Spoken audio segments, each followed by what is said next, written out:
Amen. Nag-evangelize ako pastor, nabala ko ng kita. Bumalik ako. Lord, ano yung gagawin ko dito? Nabala ko ng kita ko. Amen. Sabi ng Lord, mag-prepare ka ng grocery. Hallelujah. Palapan ko natin ng Diyos. Pinapasok kami. Amen po. Na-share na namin siya. Yun pala yung kailangan niya. Wala, unang-unang para pastor. Talagang may gagawin tayo strategy. Amen po. So sabi ko, hindi naman po kami kapatid. Nakikialam kung anong religion mayroon ka. Yung religion mo sa inyo na, sabi ko sa kanya. Ba't narito kami, dinala kami ng Diyos para sa relasyon sa Panginoon. Kaya naniniwala po ako.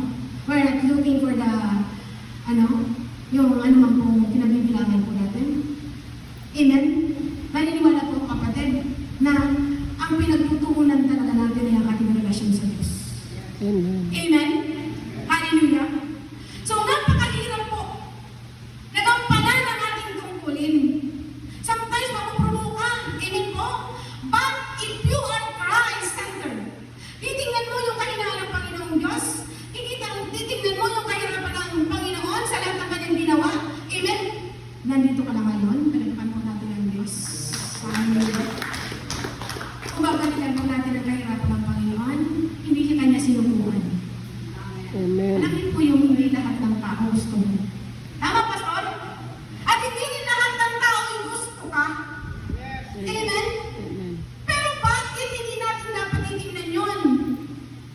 Hallelujah.